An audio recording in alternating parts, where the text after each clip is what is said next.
నాన్న యొక్క గొప్పతనం ఎవరు రాశారో కానీ 2 చేతులు ఎత్తి నమస్కరిస్తున్నాను.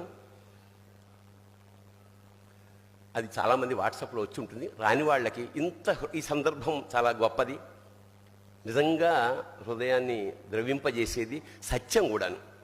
నాన్న ఎందుకో వెనకబడ్డాడు, అది శీర్షిక. అమ్మ 9 నెలలు మోస్తే నాన్న 25 ఏళ్ళు. 2 సమానమే అయినా నాన్న ఎందుకో వెనకబడ్డాడు. ఇంట్లో జీతం తీసుకోకుండా అమ్మ, తన జీతం అంతా ఇంటికే ఖర్చు పెడుతూ నాన్న, ఇద్దరి శ్రమ సమానమే అయినా అమ్మ కంటే నాన్న ఎందుకో వెనకబడ్డాడు. ఏది కావాలి అంటే అది వడ్డీ పెడుతూ అమ్మ, ఏది కావాలంటే అది కొని పెడుతూ నాన్న. ఇద్దరి ప్రేమ సమానమే అయినా అమ్మకొచ్చిన పేరు ముందు నాన్న ఎందుకో బాగా వెనకబడ్డాడు. ఫోన్లోనూ అమ్మ పేరే, దెబ్బ తగిలినప్పుడు అమ్మ అని పిలవడే, అవసరం వచ్చినప్పుడు తప్ప మిగతా అప్పుడు గుర్తురానందుకు నాన్న ఎప్పుడైనా బాధపడ్డా ఏమో. ఇద్దరూ సమానమే అయినా పిల్లల ప్రేమను పొందడంలో తరతరాలుగా నాన్న ఎందుకో వెనకబడ్డాడు. అమ్మకి మాకు బీరువా నిండా రంగురంగుల చీరలు బట్టలు, నాన్న బట్టలకు దండెం కూడా నిండదు.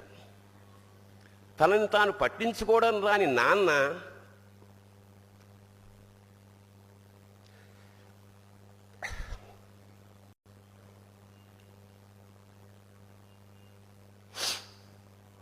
ఎందుకో మాకు కూడా పట్టనంత వెనకపడ్డాడు.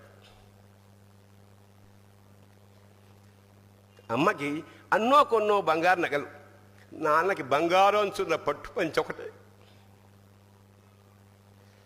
కుటుంబం కోసం ఎంత చేసినా తగిన గుర్తింపు తెచ్చుకోవడంలో నాన్న ఎందుకో పాపం బాగా వెనకబడ్డాడు.